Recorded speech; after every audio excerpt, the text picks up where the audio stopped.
नमस्कार, मैं राहुल अवस्थी और आप देख रहे हैं भारत अपडेट। आज हम बात करेंगे पश्चिम बंगाल के पहले चरण के मतदान के बारे में, जहां का मतदान इस प्रकार से हुआ कि उसने सभी पिछले रिकॉर्ड तोड़ दिए हैं। और ये मतदान इस बात का गवाही दे रहे हैं कि इस बार कुछ बहुत बड़ा होने वाला है। और पश्चिम बंगाल की जनता की बहादुरी और उनके जज्बे को आज पूरे देश को सलाम करना चाहिए, क्योंकि वहां जो कुछ हुआ है वो किसी चमत्कार से कम नहीं है।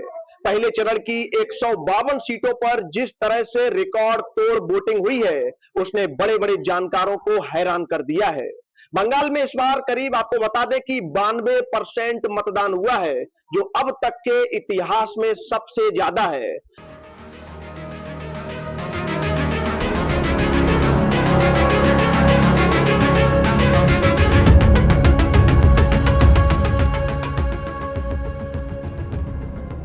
अगर हम पुराने समय को देखें तो जब 2011 में ममता बनर्जी पहली बार लेफ्ट की सरकार को हराकर सत्ता में आई थी, तब भी करीब 84% वोटिंग ही हुई थी। यानी जब बंगाल में सबसे बड़ा बदलाव हुआ था, तब भी आंकड़ा इतना ऊंचा नहीं था जितना इस बार पहुंच गया है। पिछले चुनाव में कुल वोटिंग 82% थी और इस बार सीधे 92% तक हो गई। यानी 10% का बहुत बड़ा जंप लगा है।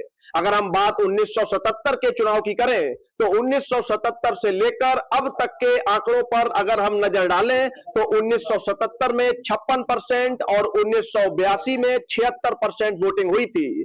फिर 1987 में 75% और 1991 में 82% तक ये आंकड़ा पहुंच गया था। इसके बाद जब सत्ता स्थिर हुई तो 1996 की वोटिंग में गिरकर 66% पर आ गई थी, लेकिन उसके बाद से ग्राफ लगातार बढ़ता ही गया और 2011 में 84% का हाईएस्ट रिकॉर्ड बना था, जिसने सत्ता पलट दी थी। और 2011 के बाद 2021 तक वोटिंग 82% पर अटकी रही और ममता बनर्जी की सरकार बनी रही, क्योंकि उत्साह में कोई बड़ा बदलाव नहीं था। पर इस बार का 92% का आंकड़ा सीधे तौर पर किसी बड़े तूफान की तरफ इशारा कर रहा है। अब ये तो आने वाला वक्त ही बताएगा कि ये वोटिंग ममता बनर्जी को सत्ता से बाहर करने के लिए हुई है या फिर उन्हें बचाने के लिए जनता एकजुट हुई है।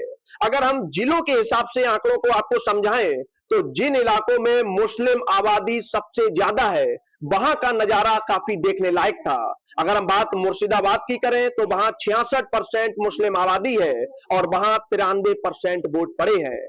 मालदा में 51% मुस्लिम आबादी है और वहां 92% वोटिंग हुई है। ये वो इलाके हैं जिन्हें मुस्लिम बाहुल्य माना जाता है और यहाँ का हर वोटर घर से बाहर निकला है। अब अगर हम बात दूसरी तरफ उन जिलों की करें जहां मुस्लिम आबादी कम है और हिंदू आबादी ज्यादा है, जिसमें कि दक्षिण दिनाजपुर की अगर हम बात करें तो वहां मुस्लिम आबादी सिर्फ 25% है, लेकिन वहां सबसे ज्यादा यानी 95% से भी ऊपर वोटिंग हुई है। ये वो जिले हैं जहां हिंदू आबादी ज्यादा है और मुस्लिम आबादी कम है। अगर हम बात कूच बिहार की करें तो वहां भी 25% मुस्लिम आबादी है और इसके बावजूद 94% वोट पड़े हैं। जलाईपुरी में तो सिर्फ 11% मुस्लिम आबादी है और वहां 93% वोटिंग हुई है। झारग्राम की अगर हम बात करें, जहां प्रधानमंत्री नरेंद्र मोदी ने झाल मुड़ी खाई थी, जो काफी चर्चा का विषय बना था, वहां सिर्फ 2% मुस्लिम आबादी है और फिर भी 92% लोगों ने वहां वोट डाला। दार्जिलिंग जैसे पहाड़ी इलाके जहां सिर्फ 4% मुस्लिम आबादी है, वहां भी 88% वोटिंग हुई है। इस रिकॉर्ड मतदान के पीछे कई बड़ी वजह हो सकती हैं। आपको बता दें कि अगर पहली वजह हुई तो ये कि एसआईआर में करीब 91 लाख फर्जी नाम काट दिए गए थे, जिससे मतदाताओं की असल संख्या कम हुई और वोट का प्रतिशत अचानक से बढ़ गया। और दूसरी सबसे बड़ी और दिलचस्प बात यह है कि इस बार महिलाओं ने पुरुषों को भी पीछे छोड़ दिया है। महिलाओं का वोटिंग प्रतिशत 92.69% तक रहा है, जबकि पुरुषों का 90.92% ही रहा। शायद इसी वजह से जो वादे हैं जो बीजेपी और टीएमसी ने महिलाओं से किए हैं, जैसे बीजेपी ने वादा किया है कि महिलाओं को वो हर महीने अगर उनकी सरकार आती है तो 3,000 रुपए महिलाओं को हर महीने दिए जाएंगे और सरकारी नौकरियों में 33% आरक्षण भी महिलाओं को मिलेगा। यह भी हो सकता है कि संसद में महिला आरक्षण बिल का विरोध करने वाली पार्टियों के खिलाफ महिलाओं में गुस्सा हो और उन्होंने उसी का बदला लिया हो। हमारे देश का चुनावी रिवाज भी रहा है कि जब भी वोटिंग प्रतिशत बहुत ज्यादा बढ़ता है तो उसका मतलब होता है कि जनता मौजूदा सरकार से खुश नहीं है और बदलाव चाहती है। ममता बनर्जी पिछले 15 सालों से सत्ता में है और इतने समय बाद अक्सर सरकार के खिलाफ एक नाराजगी पैदा हो जाती है जिसे एंटी इनकम्बेंसी कहते हैं। 2011 में जब ममता सरकार ने लेफ्ट सरकार को हराया था तब भी ऐसा ही भारी मतदान हुआ था और इस बार 2.5 लाख सुरक्षा बल के जवान तैनात थे, जिसकी वजह से हिंसा बहुत कम हुई और लोग बिना किसी डर के वोट डालने पहुंचे। और इसी वजह से गृह मंत्री अमित शाह ने लिखा भी है कि टीएमसी की गुंडागर्दी और भ्रष्टाचार का अब सूर्यास्त होने वाला है। खुद प्रधानमंत्री मोदी अपनी रैली में कह रहे हैं कि भारी मतदान का सीधा मतलब बीजेपी की प्रचंड विजय होती है। मोदी जी ने तंज कसते हुए यह भी कहा कि उन्होंने बंगाल में जो झाल मुड़ी खाई थी उसका तीखा झटका ममता बनर्जी को बहुत जोर से लगा है और उस झाल मुड़ी ने दीदी का स्वाद ही बिगाड़ दिया है।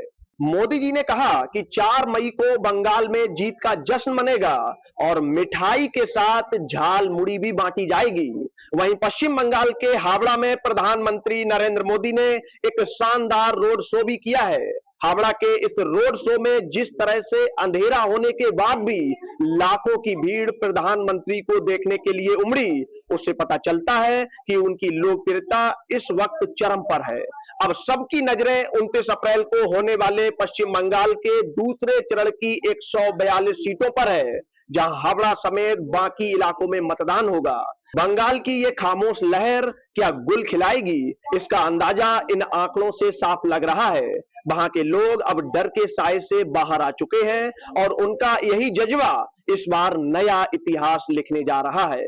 राजनीति के पंडित भी इस बार चर्चा कर रहे हैं कि क्या यह पूरी तरह से ध्रुवीकरण का असर है, जहां हिंदू और मुस्लिम वोट अलग अलग कोनों में बट गए हैं। हर गली और मोहल्लों में बस यही बात हो रही है कि इस बार दीदी की कुर्सी रहेगी या फिर कमल का फूल खिलेगा।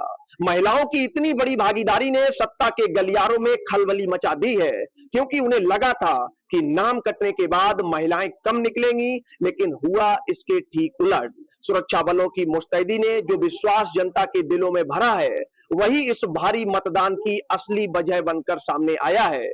जब नतीजे आएंगे तब दूध का दूध और पानी का पानी हो जाएगा। लेकिन फिलहाल तो बंगाल के मतदाताओं ने पूरी देश को अपनी ताकत का एहसास करा दिया है। हर कोई इस बात से दंग है कि जो बंगाल कभी चुनावी हिंसा के लिए जाना जाता था, आज वहां लोग शांति से लंबी लाइनों में खड़े होकर अपने भविष्य का फैसला लिख रहे हैं। यह लोकतंत्र की जीत है, जहां जनता ने साफ कर दिया है कि असली मालिक वही जनता है और यहां पर अब किसी की गुंडागर्दी नहीं चलेगी।